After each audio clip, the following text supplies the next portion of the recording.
bases herself in Ruhpolding, the German training centre. Very good move. That a personal best of 65th. She's going to have to go some to beat that today. Mark Walker, her coach, certainly will be hoping that she can shoot clear.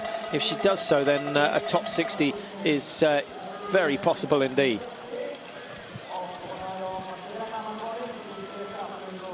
.25, Levchenkova. Coming into the finish, 23.03 is not going to be so far off the leaders. That's a very good run from Levchenkova, and the advantages of shooting clear plain to see on this occasion. We're not used to seeing her feature in the top 10, but that's a very, very encouraging performance from her. Another 80 meters or so to go for Levchenkova. Fostenko on 23.38 is going to be beaten.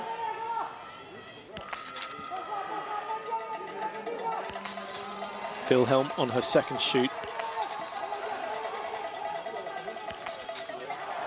Hits 5 out of 5 to give herself a chance of a top 5. I would suggest Semerenko on 16.06 is safe.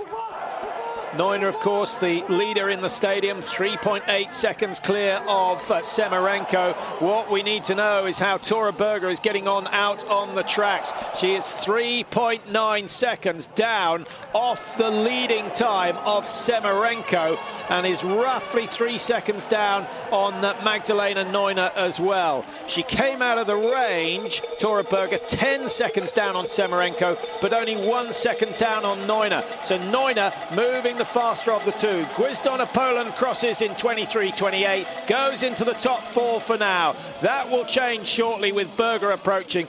Berger should be in just a couple of moments. Berger started number 30 and Gwizdon started 27. Domracheva is 28, racing for Belarus with the red and green. And that's another good run from Domracheva. Two very strong skiing performances with some good shooting today. And she's going to find herself well and truly up the order in the World Cup points. Here comes Berger. What she managed to do. Beaten in the pursuit by Neuner in the World Championships last season. Can she get her own back here today? 22.52 of Neuner. It's going to be desperately close for Berger, who seems to have picked it up over the closing stages. Wonderful run from her. She's got it by 3.4 seconds. She's turned it around in the last 1.2 kilometers. Well, how is that for a comeback? And revenge is sweet for Tora Berger, who has pulled it out of the bag yet again. My goodness, what a great performance.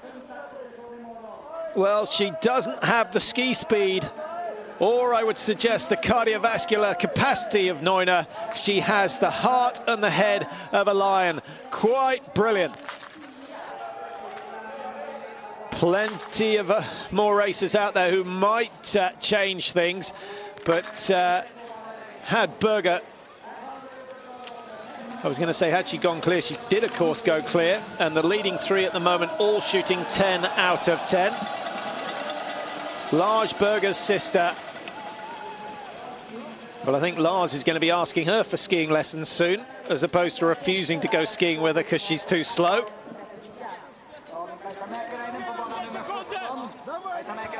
33 is Svetlana Sleptseva, and Sleptseva has just moved herself up into the top 3, and if Sleptseva can dig deep, then even Tora Berger might be in trouble. 8 seconds to get inside the Norwegian's time. No, she's still got 100 meters to go. It will not be first place for Sleptseva, and I think Neuner on 52 is okay. Semerenko on 22.56. The Russian is hurting. She's running out of power and she's losing places every second. She goes down into 4th place, goes ahead of Martina Beck, but at one stage she was up in second. She slipped over the last kilometre, and that bit of frustration may just indicate that she had problems on the final descent.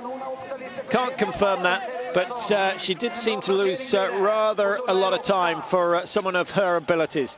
But she doesn't affect the top 3. Berger leads. We've got Neuner in second, Semerenko in third in the finish, Sleptseva in 4th, and Catherine hits her with one miss, 1:11 behind. So some 30 seconds at least slower than the best over the snow. RUHRGAS has shot well for Norway. Can't match the best, but she's got two Norwegians into the top 5. And the coaches and the fans back in Oslo and the rest of Norway will not be complaining about that. It's been a good day for them. Don't forget, Norway, they won the men's 30 kilometre in La Clusaz. They won the women's 15 kilometre in La Clusaz earlier on today. They also won the men's sprint event here just a few hours ago, and they are on the verge of winning the women's sprint event as well. A clean sweep, possibly for the Norwegians. I'll keep my eye open for anyone else who might just pip Berger in the finish post. To take 4 seconds out of Neuner over 1.2 kilometres, that is some feat.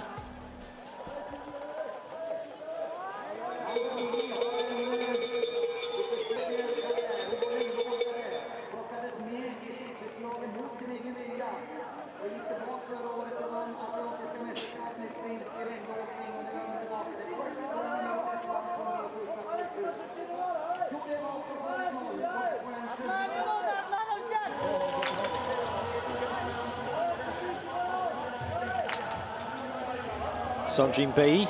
Now, can she do something? The time looks very reasonable indeed. Interesting to see which lane she goes for. I suspect around 16, 17, 18. 15 and 16 are taken. In fact, she goes down in lane number 20 for Sandrine B, the top French biathlete for a number of years now. When she's on the form, she's almost untouchable. That's a very, very expensive mistake. There's no comeback from there. And now she's fighting to finish in the top 10. Needs this last shot. 3 out of 5, and you can see that she's frustrated with that performance, missing 2 of the first 3. The French have built their reputation on some good marksmanship. Here comes Katie Wilhelm of Germany, started number 40 and 22.49. Well, she's not going to match that. Neuner is safe. Semerenko on 22.56 is also safe. I suspect that we're going to see Wilhelm going into 5th or 6th position.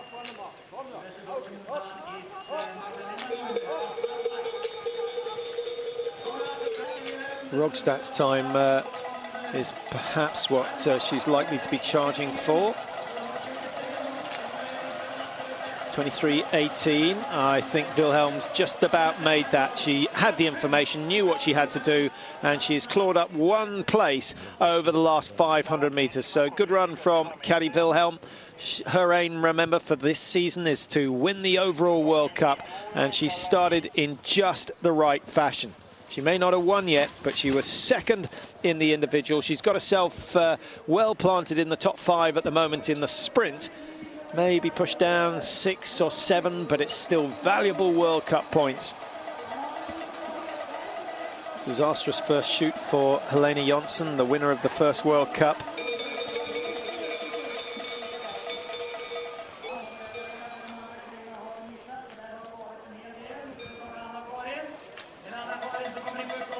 Anna-Karin Olofsson still very much on her comeback. Her ski speed looked good on Thursday. It's going to take a little bit more time, a little bit more practice to get the shooting back to her very, very highest levels.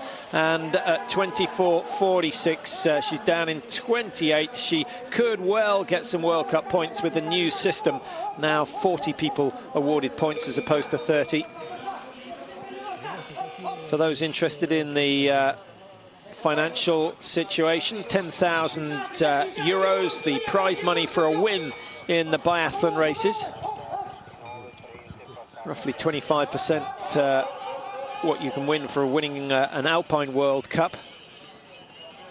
With probably 500% more effort. Doesn't seem right.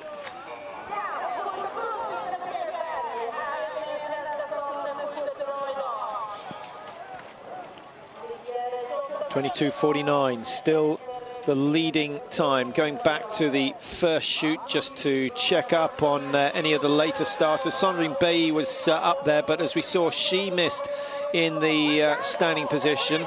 And Wanwan Lu of China has got herself in the top 20. Her teammate now just coming through. Well, that looks pretty flat, but it's quite a steep downhill. The TV pictures certainly making the course look easier than it is. It is not a course for recreational skiing. There is virtually at no point where you get any rest. Even the downhills are designed to keep or to advantage those who do keep working. Many would slide the corner. If you can skate or step the corner, you will gain fractions of a second, and that is what it's all about. Good clear shooting from Wang of China, and Berger's time of 22:49 now. This is a serious threat, and she's come out of nowhere. She's got 10 seconds to get inside the Norwegian. Apologies for not picking up on that. 6 seconds left. China looking for their first ever win in the World Cup. Is Wang going to make it? Yes, she does! China have top place at now. Tora Berger is pushed down into second. Well, I must apologise again for not picking up on the progress of Wang. We didn't see her on the first shoot. We saw her very briefly on the second, but I had no idea she was covering the snow at that sort of speed. They've been threatening a win for year after year. Is it going to be today? Astonishing. Down in 8th place after the first shoot, Wang, 20 seconds off the leaders. After the second shoot, she'd got herself up into second place, pretty much level with Magdalena Neuner, but she has held on and fought hard to claim victory over Tora Berger. Whether she claims victory over everyone else, I'll have to recheck, but I can't see. Yurieva of Russia has gone very well. She's on the chart. She should be in shortly. And also number 51, Hyatova, is moving okay, but she has missed the target. That will have cost her. Flatland is in the top 20, but too far off the pace of the leaders.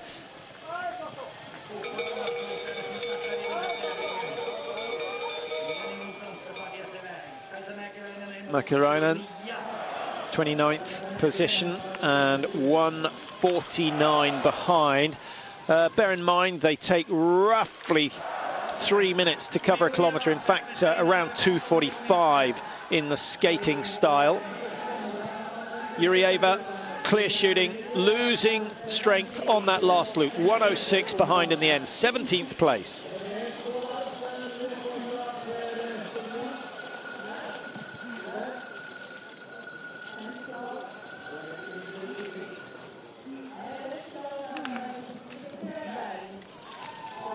Well, we'd better just have a recap here in Oestersund, because I'm sure the result that stands at the moment will surprise a few of you. In 3rd place, we have the multiple world champion, Magdalena Neuner, who's sitting in 3rd at the moment, looking to retain her overall World Cup title. Tora Berger of Norway in 2nd, and 1.4 seconds clear of Tora Berger. It is Shunli Wang of China. Perfect shoot, 22:48 her time, and it looks very, very strong indeed. Leduma coming in 24th to finish ahead of Brunet. Ukraine's Semerenko, that's Vita Semerenko, who started 13th, as opposed to her twin sister Via Semerenko, who's outside the top 20, is in 5th, in 4th. In fact, Slepcova now in 5th. Kati Wilhelm of Germany has been pushed down to 6th, so she's got a 2nd and a 6th for the season so far. That may well mean that she is in yellow for the pursuit event tomorrow. Berger has got a 7th and a 6th, so he's going to be just a couple of points behind Wilhelm on the chase for World Cup points. Neuner has a 3rd and a 4th.